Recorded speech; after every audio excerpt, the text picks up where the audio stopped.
We've discussed the caliber, but now I'm very curious to know what's hiding under this glove.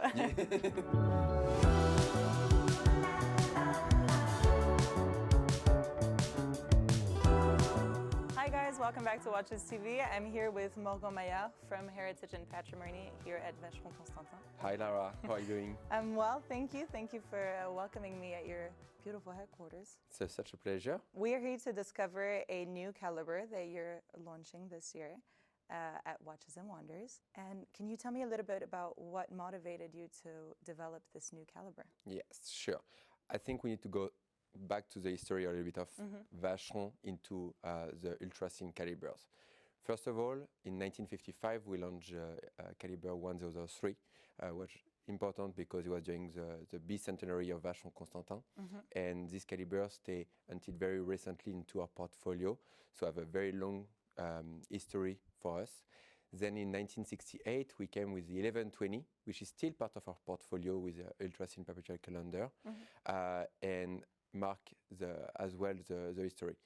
Right now, we wanted to come, first of all, with a new answer of our client as a daily basis, but as well, after the 270th anniversary of Vacheron Constantin, it was important to start a new chapter.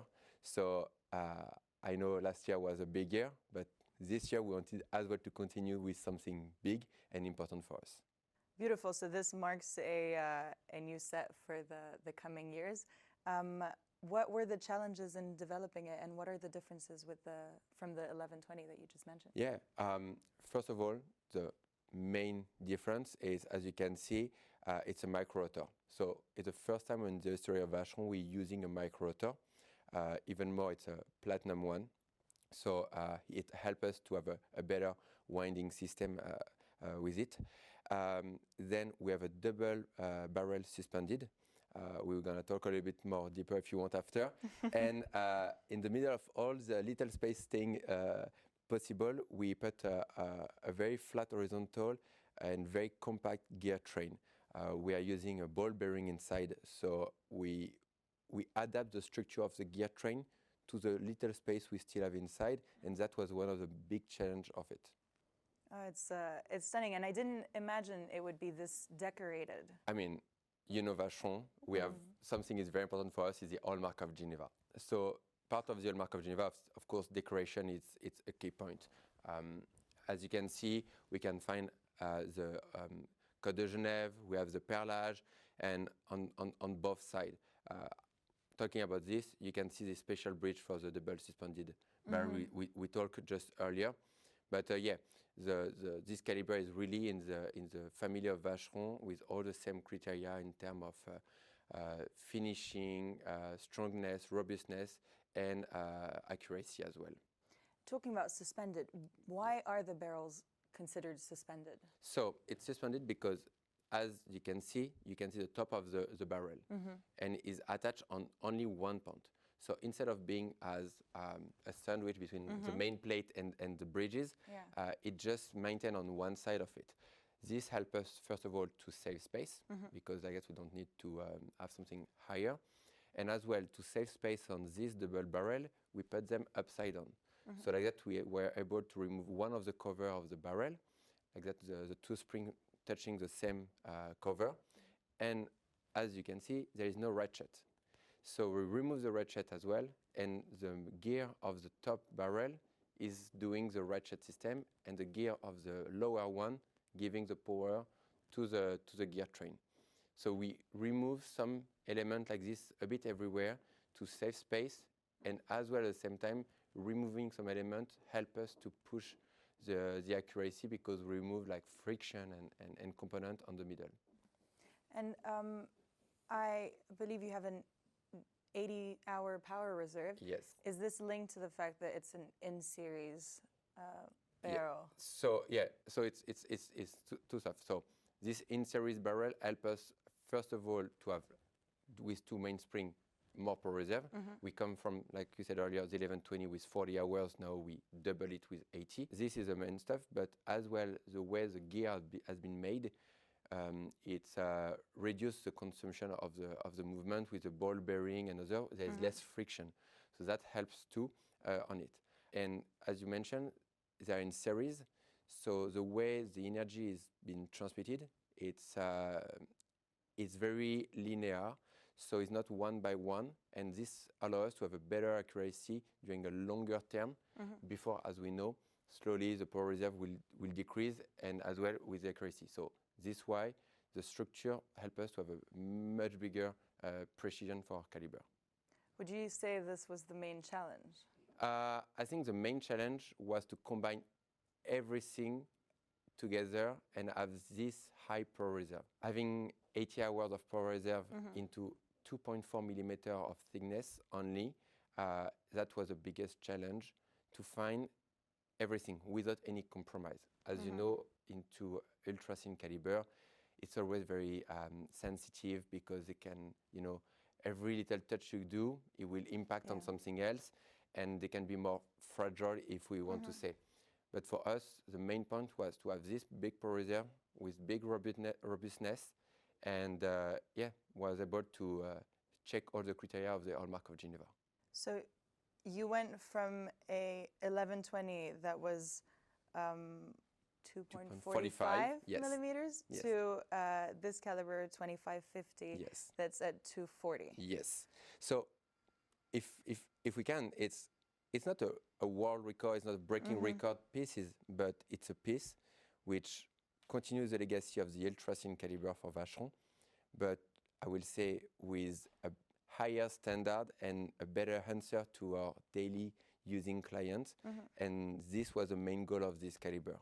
So it was coming with innovations that help us to have, hopefully, marking the new history of the ultra thin. Like I said earlier, 1003 or the 1120 stayed almost 60 or 70 years into our portfolio. So this is the beginning of, hopefully, a same longevity. And I mean, it represents 7 years of research, I believe? Yeah, 7 years of research of development. And as well, during these 7 years, it's the development, the innovation, but all the tests, like I said, the robustness was a key point of this caliber, to do like tough tests like we barely done before, to really push the boundaries even further. Can we expect you to fit some more complications in this movement? With the people into this headquarters, we are able to do everything. But I like to say that, in 1968, when the 1120 came for us, we didn't expect it to do complication on it. Now we know we have the perpetual calendar, we had the Mercator, we had some Saltarello as well. So we came later on with complication on it. So, of course, starting with the Calibre, with this structure where we know we have a big power reserve, a strongness, a fitting and everything, that opens the doors to maybe one day having other complication on it. But I will let people with better creatives than me to do this. So we've discussed the Calibre, but now I'm very curious to know what's hiding under this glove. I think the main point having a new Calibre, it's having a new watch. And this new watch, it's an overseas. Overseas, we know already the history, but we are coming with the thinnest overseas ever made into the collection, so 7.35 millimeter, and a new diameter that we didn't add before, 39.5.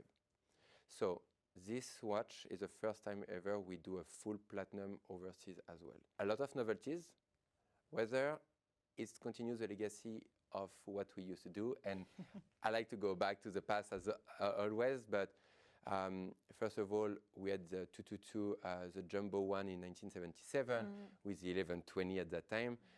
And then in 2016, we came with the 2000V, same with the 1120. So both of them ultra thin, two hands, very elegant sport dress piece. And launching this new caliber is the best answer to launch again something with just two hands, elegant, ultra thin, and I mean, platinum, we know it's the most prestigious material we can use on the wrist. I understand the reason why you wanted to have a robust caliber when you put it in an overseas. Yeah, exactly. It's the versatility of the overseas. So it's definitely a piece you can use for your daily daily routine. But Right now it's on the platinum bracelet, but it's coming as well with the rubber and the new nubuck straps we made on it. So it's definitely a piece you can take with you as a daily one during your weekend along the beach. So it's really a piece to have fun. And further of this, the platinum we use on this watch, it's a new alloy who help us to have a strongness resistance to the shock and to the scratches as well. So it's prestigious, it's elegant, but it's a daily piece. It's not something you need to carry on with carefully because it's ultra thin caliber, so it's fragile. No, it's a piece you can really use as your daily partner. Now when you see the size of the caliber, take perfectly well the size of the case, and you can really enjoy, as you mentioned earlier, the decoration, the finishing, the details of it. Yeah. So the case size is 39.5, you said, but Exactly. the caliber is therefore a little bit smaller. Yes. So it's a 30.6 millimeter of diameter. You've managed to fit a lot in there. Yeah, exactly. Everything fit. I don't know if you mentioned, but there's a little detail on the bottom of the case. Ooh, You want to look? I can't read this far. Limited edition, 255. 255, like 2550. Exactly. Aha. So that's a little winkles to the Calibre, like for this launching. So yeah, this platinum piece will be limited to 255 pieces only. Wow. So I understand that you have a background as a watchmaker. Where would you see this caliber in? Yes,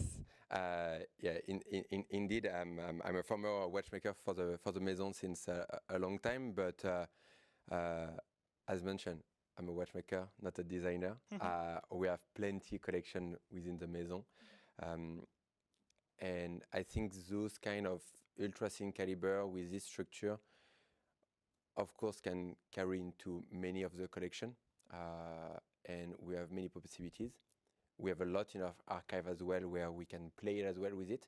So I think it's just the beginning of the story of this 2550, and that help us as well, our designer and our engineer, like mentioned, to open the creativities of a lot of possibilities. So I'm excited, and I'm sure you will be happy of the future of this caliber. Well, we expect a lot from Vacheron Constantin, as we all know. Always possible. So What is always possible, yes. So we very much look forward to discovering this piece in person for anyone visiting Watches and Wonders, and hopefully most of the viewers can get their hands on it. I wish. But thank you so much for this presentation. Thank you for your time. Thank you, Lara. It was a pleasure. Thank you, and viva watchmaking.